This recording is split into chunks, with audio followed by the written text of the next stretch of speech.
Sœurs et frères dans le Christ, paix, joie, grâce, amour à chacun de vous, de la part de Dieu notre Père, et au nom de notre Seigneur Jésus-Christ, en ce mardi de la semaine sainte. Aujourd'hui, Jésus veut que nous comprenions deux choses dans le cheminement à sa suite et dans le fait que à travers cette grande semaine de grâce que nous sommes en train de vivre. Il veut nous mettre en garde contre la tentation du mal et de la trahison, du règnement. L'Évangile nous dit que Jésus, étant assis à table avec ses disciples, entrant en grande, on peut dire, comment dire, le texte nous dit, il était bouleversé, son esprit était bouleversé. Il fut bouleversé en son esprit. Pourquoi? Parce qu'il se rend compte que quelqu'un va le trahir. Il fait ce témoignage, l'un de vous me livrera. L'un de vous avec qui j'ai partagé ces 3 années, que j'ai appelé, que j'ai choisi, qui est censé me connaître bien, me livrera. On pourrait dire que peut-être même parce qu'il pense et il croit bien connaître Jésus, qu'il le livrera. Et pourquoi? Peut-être que tu vas comprendre que à 40 pièces d'argent, c'est toujours des questions d'argent. Et il te l'économe. C'est en effet, le Seigneur veut que nous mettions en garde contre la trahison. Parfois on condamne Judas. Personne ne veut faire Judas ou ne veut s'identifier avec Judas parce qu'on a peur. C'est d'ailleurs pour ça que quand Jésus dit ça, les disciples commencent à demander, mais c'est qui? C'est qui? Qui trahira? Au fond d'eux-mêmes, quelque part, ils ne sont pas sûrs d'eux-mêmes. Quelque part, eux-mêmes, ils doutent d'eux-mêmes. Il faut savoir le nom de la personne pour se dissocier tout de suite.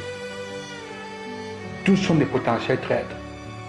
D'ailleurs, quelques jours après, Pierre lui-même régnera Jésus. Il ne va pas le livrer, mais il va le régner. Ça veut dire qu'il va se détacher, il va prendre des distances de lui. Prendre des distances de tout ce qui regarde l'œuvre de Jésus. Prendre des distances de tout ce qui a trait avec Jésus et sa mission et son message. C'est ça, se livrer, le livrer et le régner. Chacun et chacune de nous a ses moments de trahison. Tous nous avons nos moments de trahison. Des moments où nous régnons Dieu, où nous disons je ne le connais pas.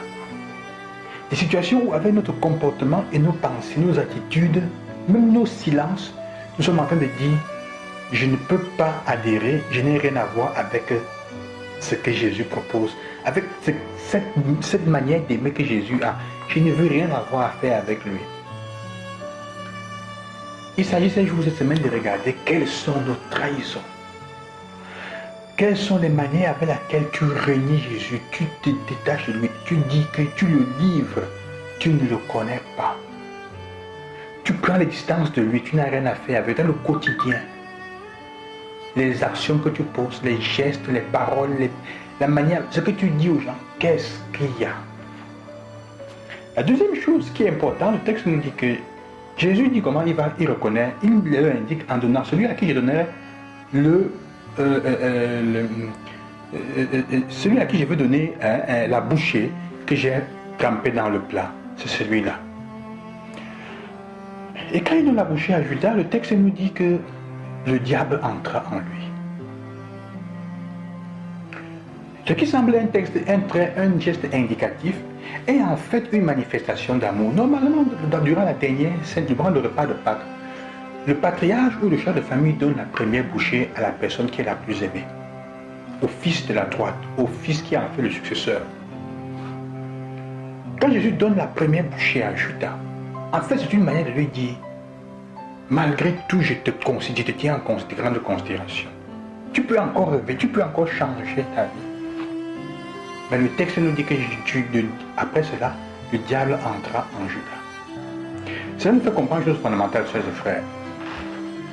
Que même si nous prions n'importe comment, même si nous faisons la communion chaque jour, mais notre intention n'est pas de changer notre style de vie et notre cœur, de nous convertir, le diable peut entrer en nous et se servir de nous.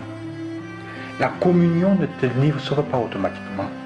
Les prières que tu fais, les génuflexions, les flagellations, les souffrances que dans lesquelles tu te mets, les sacrifices que tu fais à l'église, les pénitences.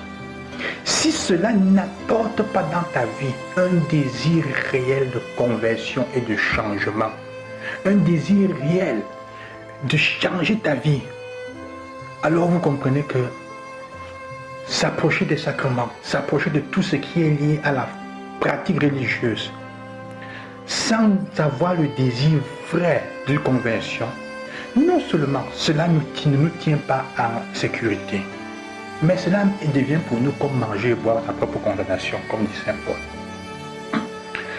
Quand tu fais le pain de l'Eucharistie et tu n'as pas l'intention de devenir toi-même Eucharistie, nous comprendrons ce que ça veut dire jeudi saint.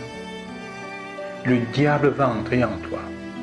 La communion que tu fais ne va pas empêcher le malin et l'esprit du mauvais d'entrer en toi pour te pousser à continuer à agir mal, d'influencer ta vie, dans le mauvais discernement de te pousser à faire le mal. C'est pour ça qu'on peut communier tous les jours, être à l'église tous les matins et soirs, et être des homicides, des meurtriers, et commettre des actes terribles. C'est pour ça. C'est pour ça qu'on peut être à l'église tous les jours, et même célébrer les messes, être célébrant, et être des personnes qui après, avec les propres frères et sœurs avec qui on vit les poignarder dans le dos. C'est pour ça qu'on peut aller à la messe tous les jours, et à la sortie de la messe, on met le poison dans le verre de celui avec qui on est allé au bar boire. Parce que ce qu'on a pris là comme communion, ça ne nous dit rien. On ne connaît même pas le sens. Pour nous, ce n'est pas une invitation à changer. Sœurs et frères, que le Seigneur vous accompagne et qu'il vous bénisse aujourd'hui.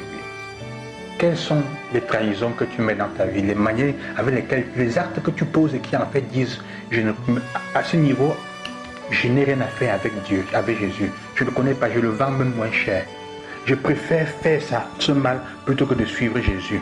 Donc je suis en train de le régner, de le vendre, de le livrer. Et surtout encore, la deuxième chose, sœurs et frères, comme j'ai dit tout à l'heure, est-ce que ma pratique religieuse ne me plonge pas dans l'obscurité, ne n'ouvre pas les portes à ce que le Satan entre en moi.